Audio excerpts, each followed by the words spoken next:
What's going on YouTube? So I'm going to start opening up this channel and featuring more open world and RPG games, modern as well as some of the classics. Some of my favorite things that I think haven't had a remake in a long time. Some of them never have, so we're going to shoot for that. MMOs, along with Skyrim, Fallout 4 mods will still be here. And now with the resurrection of Cyberpunk 2077 and the new excitement and curiosity in the growing mod community for the game, this has pulled me back into Night City and I'm loving it lately with the most recent release of patch 1.6, the anime, and so much news and information on Cyberpunk. Looks like CD Projekt Red is firing on all cylinders.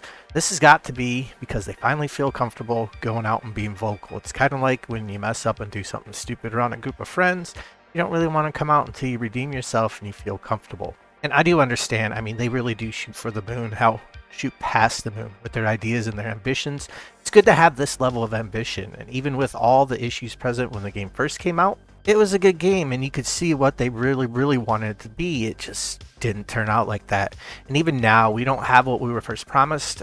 But I've enjoyed Cyberpunk since they went through and got the first round of bugs fixed, the atmosphere and feeling of Night City, the story, cutscenes, the quests, sense of progression were fantastic. So going forward, we know that CD Projekt Red is going to be working on a few things. Phantom Liberty next year, the expansion for Cyberpunk 2077, as well as patch 1.7. This will be continued support for PC and next generation going forward.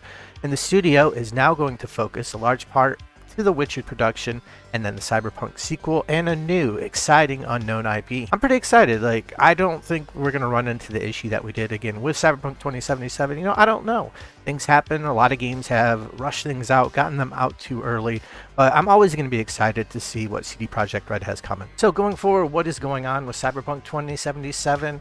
Looking at everything that's happened over the last month or two and seeing where things went and how they seem to progress and how transparent CD Projekt Red is being, I'm super excited. I mean, patch 1.6 and 1.5 were big with the game bugs more or less in a good place. CD Projekt Red was able to begin updates that added to and improved the game. We saw new systems and mechanics added to the game, next-gen exclusives like ray tracing, additional content with new weapons and upgrades, with Northside, Japantown, Glen, and Corporal Plaza apartments, apartment customization, traffic, NBC, and enemy AI was more or less overhauled and really gave that city that really lived-in feeling. There was content added with the long-awaited wardrobe, new gigs, cross-platform progression, secret Edge Runner-related content, the Road Trace arcade game, Nibble's photo studio. I mean, just little things that they finally got a chance to add in and really be able to polish the game and make it into something exciting and something that people really want to get involved and immerse themselves in.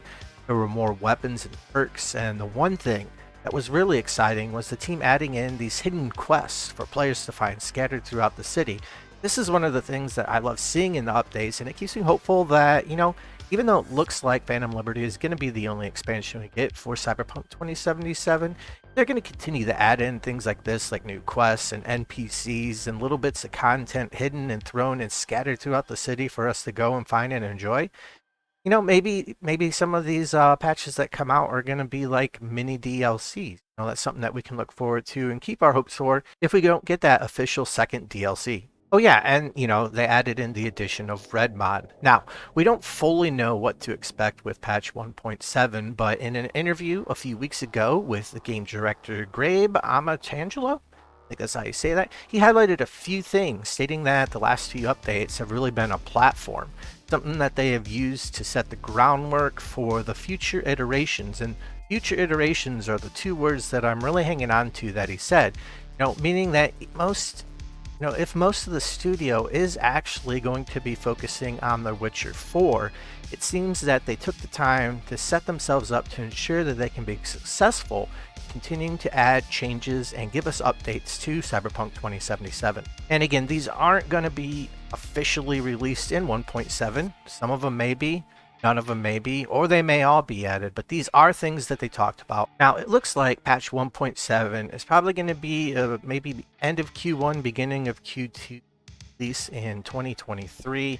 Things that he talked about, though, did seem really exciting. We have improvement to the police system and max tech, and let's be honest, the system was complete trash at the time that the game came out, and it's still not all that exciting. Just the other day, I was running around while a police car, was bunny hopping over parts of the building and chasing me. Now that's the first time I've really had a huge glitch with the police on this entire playthrough. But still, it was hilarious. It reminded me of how bad it used to be.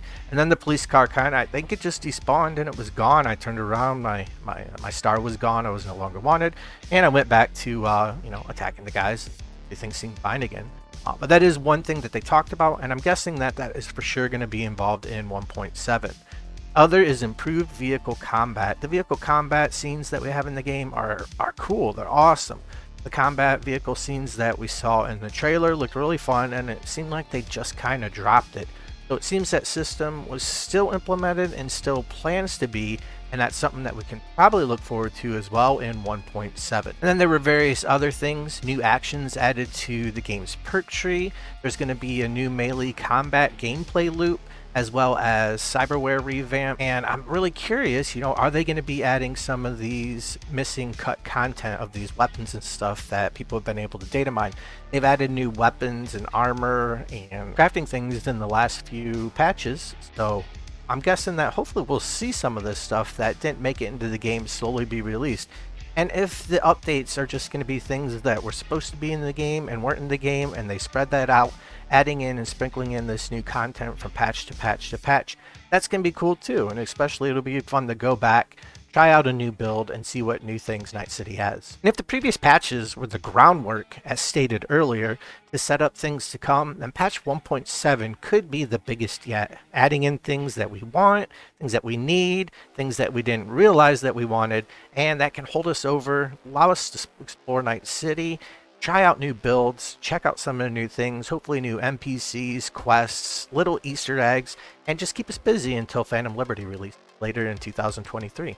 And in the last bit, speaking of Phantom Liberty, we got a really neat update the other day and some new information on that earlier this morning, and I really love community involvement in the game. So anyways, the other day, CD Projekt Red announced the addition of a new radio station that'll be coming for Phantom Liberty, 89.7 Growl FM, and hearing about this update and how they're going to create a community event and they're allowing people to submit their own theme music just sounds really, really cool. The more community involvement, always great. Now, if this is something that interests you, you should really head over, check out the updates official page, and I will link that below.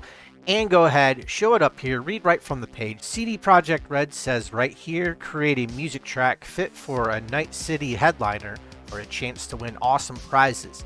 How about having your track in the game? They're looking for fresh music to feature in our new radio station, coming in Cyberpunk 2077 Phantom Liberty expansion. Help Ash set up 89.7 Growl FM, more about Ash here in a second, by creating a music track inspired by this video. If this is something you are interested in, again, check it out, head over, I will link it down there. Here is the main page. You can check this out at cyberpunk.net/en/growlfm, and it looks like they will be accepting submissions until November 30th. So again, just really cool. And then to follow up on this morning, former actress, model, turned Twitch gamer, and chef Sasha Grey posted on her Twitter the Growl FM music contest video and stated at the top of her tweet, "Hi, I'm Ash." So Sasha is going to be in the game as the new DJ, and by the looks of the Cyberpunk 2077 wiki, she will be a member of the Mox. Pretty fitting, I must say. So let's check out the promotional video. What's up, Pacifica? Got to thinking. Hey, so what if I gave my Dogtown dwellers something juicy to really sink their teeth into? Because I just jacked my own dish and set up shop right here on the toughest turf in all Night City. That's right, folks. Your girl Ash is primed to dispense some fresh new beats and Dogtown deeds every single day, especially for you. So crank that volume to the max and kick back, my chooms, as we got a whole lot cooking for you on the brand new 89.7 Growl FM. So that's it, man. Again, this is just a neat addition that was totally unexpected and is really, really, really cool. It's exciting to see all this news content and mods, which I will be showcasing some in the upcoming video coming later today. So everybody, stay lovely, and I'll see you in the next video.